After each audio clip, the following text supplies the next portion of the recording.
Good morning student. आज की इस वीडियो में हम जनसंचार माध्यम के बारे में सीखेंगे।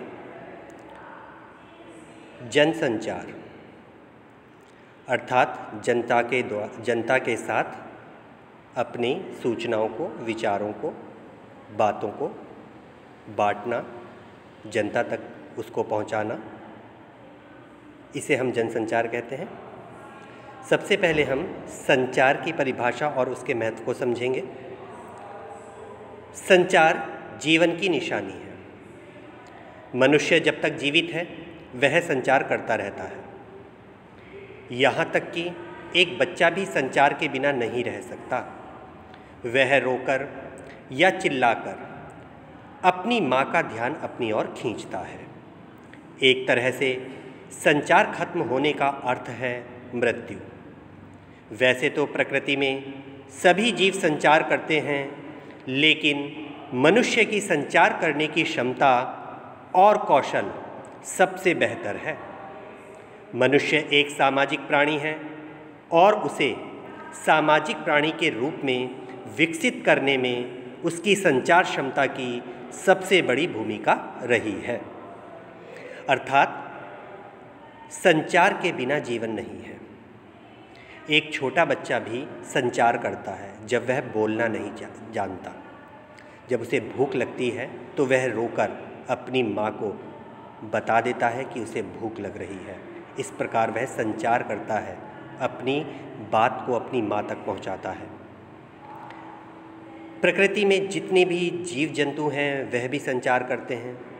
कोई चहक कर, कोई कूक कर, कोई काँव काँव करके एक दूसरे से अपने विचार और अपनी भावनाओं को बांटते हैं। किंतु इन सब में मनुष्य का स्थान सर्वोपरि है, क्योंकि मनुष्य एक सामाजिक प्राणी है। समाज में रहकर वह अपनी ज़रूरतें पूरी करता है और इन ज़रूरतों को पूरा करने के लिए संचार का होना अत्यंत आवश्यक है। परिवार और समाज में एक व्यक्ति के रूप में हम अन्य लोगों में संचार के जरिए ही संबंध स्थापित करते हैं। अर्थात हम जब अपने परिवार में होते हैं या हम समाज में होते हैं तब हम कैसे लोगों के साथ अपना संबंध स्थापित करते हैं? अपनी बातों के माध्यम से। रोज़मर्रा की ज़रूरतें पूरी करते हैं। संचार ही हमें एक दूसरे से जोड़ता है। सभ्यता के विकास की कहानी संचार और उसके साधनों के विकास की कहानी है। अर्थात जैसे जैसे सभ्यता का विकास हुआ वैसे वैसे संचारों का भी विकास हुआ।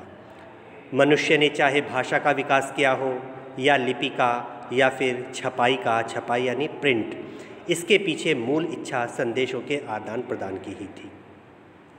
हमने भाषा क्यों बनाई? क्योंकि हम एक दूसरे को समझना चाहते थे, एक दूसरे तक अपनी सूचनाओं को पहुंचाना चाहते थे, अपने भावों को, विचारों को पहुंचाना चाहते थे। इसके लिए हमने भाषा का निर्माण किया। फिर केवल मौखिक से बात नहीं चली तो फिर हमने लिपि का निर्माण किया, अर्थात लिखने की शैली का निर्माण किया। उसके बाद फिर सोचा क्यों ना ये प्रिंट हुआ करें हमारी बातें। फिर हमने छपाई का प्रयोग करना शुरू किया। तो इस प्रकार संदेशों के आदान प्रदान करने की जो हमारी ज़रूरतें थीं उनके द्वारा ही सभ्यता का भी विकास होता गया। दरअसल संदेशों के आदान प्रदान में लगने वाले समय और दूरी को पाटने के लिए ही मनुष्य ने संचार के माध्यमों की खोज की। अब संदेशों का आदान प्रदान होने लगा, लेकिन समय बहुत लग जाता था, दूरियां होती थी बहुत ज़्यादा। जैसा कि आप सभी लोग जानते हैं, पहले जो संदेश भेजे जाते थे, सूचनाएं भेजी जाती थीं, वो कबूतरों के द्वारा, बाज के द्वारा, या कोई दूत घोड़े पर बैठ करके जाता था या पैदल जाता था और तब एक स्थान से दूसरे स्थान पर संदेश पहुंचा करते थे। लेकिन उसमें बहुत समय लग जाता था और शायद इस समय को ख़त्म करने के लिए ही कि जल्द से जल्द हमारी बातें वहां तक पहुँचें जहां हम पहुंचाना चाहते हैं, संचार के माध्यमों की खोज हुई। संचार और जनसंचार के विभिन्न माध्यमों टेलीफोन, इंटरनेट, फैक्स, समाचार पत्र, रेडियो, टेलीविज़न और सिनेमा आदि के जरिए मनुष्य संदेशों के आदान प्रदान में एक दूसरे के बीच की दूरी और समय को लगातार कम से कम करने की कोशिश कर रहा है। और आज आप लोग देख भी रहे हैं कि हमने संचार के इतने साधन उपलब्ध कर लिए हैं, जैसे टेलीफोन हो गया, इंटरनेट हो गया, फैक्स हो गया, समाचार पत्र हो गया, रेडियो है, टेलीविज़न है, सिनेमा है। इन सब के द्वारा हम अपने मन की बातों को, सूचनाओं को, विचारों को शीघ्रातिशीघ्र दूसरों तक पहुंचाने लगे हैं। यही कारण है कि आज संचार माध्यमों के विकास के साथ न सिर्फ भौगोलिक दूरियां कम हो रही हैं, बल्कि सांस्कृतिक और मानसिक रूप से भी हम एक दूसरे के करीब आ रहे हैं। तो ये जो संचार के हमारे माध्यम हैं, इंटरनेट, टेलीफोन, फैक्स, समाचार पत्र आदि, इनके माध्यमों से क्या हो रहा है, केवल हमारे संचारों का विकास नहीं हो रहा, इसके साथ साथ हमारी जो भौगोलिक दूरियां हैं वो भी कम होती जा रही हैं। हमारी सांस्कृतिक और मानसिक जो करीबी है वो भी और करीब होती जा रही है, क्योंकि हम एक दूसरे की भाषाओं को समझने लगे हैं, एक दूसरे की संस्कृति को जानने लगे हैं इन संचार के कारण ही। यही कारण है कि आज दुनिया एक गांव में बदल गई है, और संचार के ही कारण क्या हुआ है, एक दुनिया जो पूरी दुनिया थी अब एक हो गई है। संचार क्या है? अब संचार क्या है, प्रश्न उठता है ये है। तो संचार शब्द की उत्पत्ति चर धातु से हुई है, जिसका अर्थ होता है चलना, अर्थात एक स्थान से दूसरे स्थान पर पहुंचना ही संचार कहलाता है। जैसे हवा है, एक स्थान से दूसरे स्थान पर जाती है, संचार कर रही है। बादल है, एक स्थान से दूसरे स्थान पर जाते हैं, संचार कर रहे हैं। हम हैं, चल कर जाते हैं तो संचार करते हैं, बातें पहुंचाते हैं तो संचार करते हैं, ठीक है ना, क्योंकि बात हमारे मुंह से निकल कर दूसरे के कानों तक जाती है, तो ये सब संचार कहलाता है। आपने विज्ञान में ताप संचार के बारे में पढ़ा होगा कि कैसे गर्मी एक बिंदु से दूसरे बिंदु तक पहुंचती है।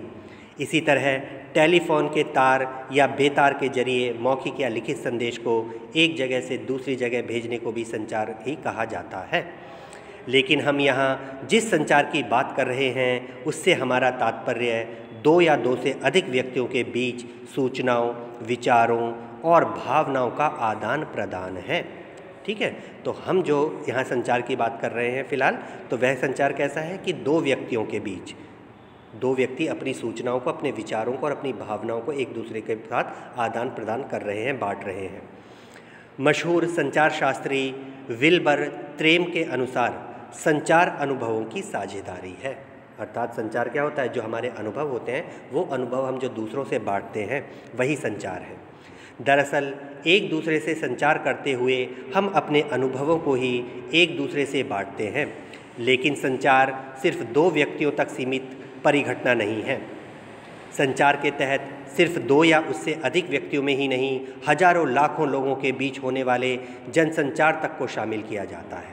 और वो कहता है कि पहले संचार सिर्फ दो व्यक्ति में होता था, लेकिन अब क्या होने लगा है कि संचार केवल दो व्यक्तियों में या तीन व्यक्तियों में नहीं होता, बल्कि हम एक साथ करोड़ों लोगों के साथ संचार कर सकते हैं, जिसे हम कहते हैं जनसंचार।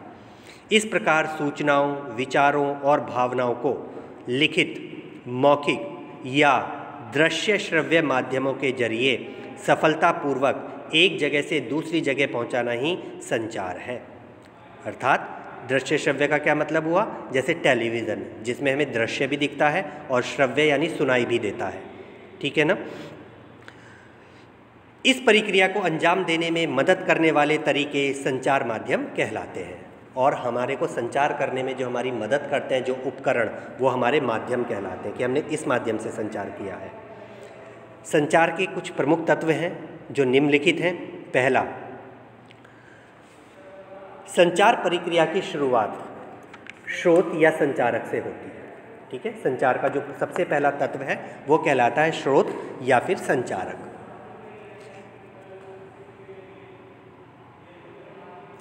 जब स्रोत या संचारक एक उद्देश्य के साथ अपने किसी विचार, संदेश या भावना को किसी और तक पहुंचाना चाहता है तो संचार प्रक्रिया की शुरुआत होती है। अब सबसे पहला तत्व क्या है, स्रोत। अब मान लीजिए कि मैं हूँ, मैं अपनी बात को कहीं पहुंचाना चाहता हूँ, तो मैं स्रोत हो गया, क्योंकि मेरे से शुरुआत होगी संचार की। क्लियर। सेकंड है कूटीकृत या एनकोडिंग। दूसरा क्या है इसका तत्व, कूटीकृत या एनकोडिंग कहलाता है। अर्थात इस संचार की प्रक्रिया का दूसरा चरण होता है, सफल संचार के लिए जरूरी है कि आप जिसे संदेश भेज रहे हैं वह आपकी भाषा से परिचित हो, अर्थात मैं जिस भाषा में, मान लीजिए मैं हिंदी भाषा में अपना संदेश कहीं पहुंचाना चाह रहा हूं, तो मैं जिस व्यक्ति को संदेश पहुंचा रहा हूं उस व्यक्ति को हिंदी भाषा आनी चाहिए, तभी एक सफल संचार हो पाएगा, क्योंकि तभी तो वो उसको एनकोडिंग कर पाएगा, तभी तो वो उसको पढ़ पाएगा, तभी तो वो उसको समझ पाएगा। क्लियर। और थर्ड है हमारा संदेश। संचार प्रक्रिया में जो हमारा अगला चरण है वो स्वयं संदेश का आ जाता है। किसी भी संचारक का सबसे प्रमुख उद्देश्य अपने संदेश को सही अर्थ के साथ प्राप्तकर्ता तक पहुंचाना होता है। अर्थात इसका सबसे प्रमुख उद्देश्य अपने संदेश को उसी अर्थ के साथ प्राप्तकर्ता तक पहुंचाना है। अर्थात मैंने जो बात लिखी है वो बात मैं जब अपने मित्र तक पहुंचाना चाहता हूं तो वह बात बिल्कुल स्पष्ट होकर के सही अर्थ के साथ मेरे मित्र को मिलनी चाहिए।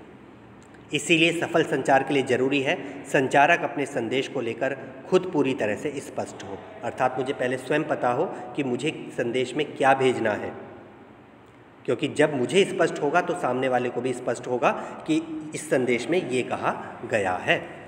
संदेश जितना ही स्पष्ट और सीधा होगा, प्राप्त करने वाला उस संदेश को उतनी ही आसानी से समझ पाएगा। क्लियर। फोर्थ है हमारा माध्यम अर्थात चैनल। संदेश को अब जब हम किसी के पास पहुंचाएंगे तो उसके लिए कोई माध्यम तो होना चाहिए ना, कि हमने किस माध्यम से, किस चैनल से उसको पहुंचाया है अपने संदेश को। जैसे दृश्य श्रव्य माध्यम से पहुंचाया है, या तरंगों के माध्यम से पहुंचाया है, या हमने लिखित रूप में पहुंचाया है। अर्थात हमने अपना संदेश टेलीफोन से पहुंचाया है, समाचार पत्र के माध्यम से, रेडियो के माध्यम से, टेलीविज़न के माध्यम से, इंटरनेट के माध्यम से, किस माध्यम से हमने संदेश को प्राप्तकर्ता तक पहुंचाया है, इसमें ये होता है। फिफ्थ है, पांचवा जो तत्व है वो है प्राप्तकर्ता या रिसीवर। प्राप्तकर्ता यानी रिसीवर प्राप्त संदेश का कटवाचन यानी उसकी डिकोडिंग करता है। अब वो क्या करेगा? प्राप्तकर्ता डिकोडिंग करेगा। डिकोडिंग क्या होता है? संदेश को समझना, अर्थात उस संदेश में क्या अर्थ है उस अर्थ को समझना ही डिकोडिंग कहलाता है। यह एक तरह से एनकोडिंग की उल्टी प्रक्रिया है। इसमें संदेश का प्राप्तकर्ता उन चिन्हों और संकेतों के अर्थ निकालता है। जाहिर है कि संचारक और प्राप्तकर्ता दोनों का उस कोड से परिचित होना जरूरी है। अर्थात हमने जिस भाषा में अपने संदेश को पहुंचाया है वो दोनों को आनी चाहिए, दोनों को उसका अर्थ समझ में आना चाहिए। वो क्या कहलाएगा? फिर हमारा डिकोडिंग कहलाएगा। क्लियर। नेक्स्ट है फीडबैक। संचार प्रक्रिया की सफलता में फीडबैक की अहम भूमिका होती है। फीडबैक से ही पता चलता है कि संचार प्रक्रिया में कहीं कोई बाधा तो नहीं आ रही। फीडबैक को हिंदी में हम कहते हैं प्रतिक्रिया। जब मेरा संदेश मेरे मित्र तक पहुंचेगा, वो उसको पढ़ेगा, डिकोडिंग करेगा उसकी, उसे समझेगा, उसके बाद वो प्रतिक्रिया करेगा, वो हमें प्रतिक्रिया देगा समझने के बाद। और ये सबसे ज़्यादा आवश्यक है, क्योंकि फीडबैक के द्वारा ही हमें पता लगता है कि संचार की प्रक्रिया पूर्ण रूप से सफल हुई है। अगर उसमें कोई कमी है तो उसे दूर किया जाता है। सातवां जो हमारा तत्व है वो है शोर। संचार की प्रक्रिया में बाधाएं भी आती हैं, शोर भी होता है जिसे नॉइस कहते हैं। संचार की प्रक्रिया को शोर से बाधा पहुंचती है। यह शोर किसी भी किस्म का हो सकता है, मानसिक भी हो सकता है, तकनीकी भी हो सकता है, भौतिक भी हो सकता है। जैसे जब हम कक्षा में पढ़ा रहे हैं, सपोज करो, और बच्चा शोर कर रहा हो तो मेरी बात बच्चों तक सही से नहीं पहुंच पाएगी, तो वो शोर है, क्योंकि संचार में बाधा उत्पन्न हो रही है। दूसरा टेलीफोन है। टेलीफोन में कई बार हम बात करते हैं, सामने वाले को हमारी आवाज़ कट कट के पहुंचती है, तो वो जो आवाज़ कट रही है तरंगों के माध्यम से, वो शोर कहलाता है। जैसे समाचार पत्र हैं, पत्रिकाएं हैं, उनमें मिसप्रिंटिंग होती है, जो छपा हुआ होता है वो सही से दिखाई नहीं देता, हमें पढ़ने में नहीं आता, तो वो शोर कहलाता है। अर्थात बाधा, संचार में जो भी बाधा आएगी, किसी भी तरीके की बाधा, वो शोर कहलाती है। सफल संचार के लिए संचार प्रक्रिया से शोर को हटाना या कम करना बहुत ज़रूरी है। क्लियर। संचार के प्रकार होते हैं। संचार के कुछ प्रकार हैं। ये एक जटिल प्रक्रिया है यानी कठिन प्रक्रिया है। इसके कई रूप हैं। नंबर 1, जैसे कभी आप अपने मित्र को इशारे से बुलाते हैं तो हम उसे सांकेतिक संचार कहते हैं। क्या कहते हैं? सांकेतिक संचार। करते हैं ना, कई बार हम लोग इशारे से बुला लेते हैं, इशारे से जाने के लिए कह देते हैं, इशारे से चुप रहने के लिए कह देते हैं। तो इशारों के द्वारा यानी संकेतों के द्वारा जब हम अपनी बातों को, अपने विचारों को दूसरों तक पहुंचाते हैं तो वह हमारा सांकेतिक संचार कहलाता है। ये एक प्रकार से अमौखिक संचार होता है। ठीक है, कैसा होता है? अमौखिक, बिना बोले। दूसरा है अंतर्वैयक्तिक संचार। अंतर्वैयक्तिक संचार यानी इंटरपर्सनल संचार। इसके अंतर्गत क्या होता है? इसके अंतर्गत संचार करने वाला स्वयं से बातें करता है। अर्थात जैसे वो कोई योजना बना रहा हो तो वो अपने मन में योजनाएं बनाता है कि कल मैं इस कार्य को इस प्रकार करूँगा, मैं पहले वहाँ जाऊँगा, वहाँ से वो चीज़ें एकत्रित करूँगा, हाँ नहीं, अगर वो मुझे वहाँ नहीं मिला तो मैं वहाँ जाऊँगा। तो यानी हम स्वयं से ही बातें कर रहे हैं ना, अपने विचारों को अपने तक ही पहुँचा रहे हैं। ठीक है, तो ये कहलाता है अंतर्वैयक्तिक यानी इंटरपर्सनल संचार। अगला होता है समूह संचार। क्या होता है अगला? समूह संचार। समूह संचार में क्या होगा? समूह संचार के अंतर्गत कुछ व्यक्तियों के साथ संचार किया जाता है। 4 व्यक्ति, 5 व्यक्ति, 10 व्यक्ति, 100 व्यक्ति, ये समूह है और उसमें हम लोग संचार करते हैं, बातें करते हैं, अपनी विचारों को, अपनी सूचनाओं को उन तक पहुंचाते हैं। तो वो कहलाता है हमारा समूह संचार। और चौथा होता है जनसंचार। चौथा क्या होता है? जनसंचार। ठीक है, क्या होता है? जनसंचार। जनसंचार में क्या होता है कि बहुत सारे लोगों के साथ एक साथ रेडियो के माध्यम से, टीवी के माध्यम से, अखबार के माध्यम से, सिनेमा के माध्यम से, इंटरनेट के माध्यम से हम लोग संचार करते हैं। अपनी सूचनाओं को, अपने विचारों को एक साथ बहुत सारे लोगों को पहुंचाते हैं इन सब माध्यमों से। तब हम उसे कहते हैं जनसंचार। क्या कहते हैं हम उसे? तब जनसंचार कहते हैं। ठीक है, समूह संचार, इसमें एक समूह आपस में विचार विमर्श या चर्चा करता है। जैसे आपकी कक्षा समूह संचार का एक अच्छा उदाहरण है। इस संचार में हम जो कुछ भी कहते हैं वह किसी एक या 2 व्यक्तियों के लिए ना होकर पूरी कक्षा के लिए यानी पूरे समूह के लिए होता है। समूह संचार का उपयोग समाज और देश के सामने उपस्थित समस्याओं को बातचीत और बहुत मुहाबिस के जरिए हल करने के लिए होता है। संचार का सबसे महत्वपूर्ण और आखिरी प्रकार है जनसंचार। जैसा मैंने अभी आपको बताया, मास कम्युनिकेशन। जब हम व्यक्तियों के एक बड़े समूह के साथ बात करते हैं तो उसे हम जनसंचार कहते हैं। ठीक है ना? तो ये था हमारा संचार। संचार क्या है, संचार के तत्व क्या हैं, संचार के प्रकार क्या हैं। इसके बाद आता है जनसंचार के कार्य। इनको हम अगली वीडियो में समझेंगे और पढ़ेंगे। God bless you.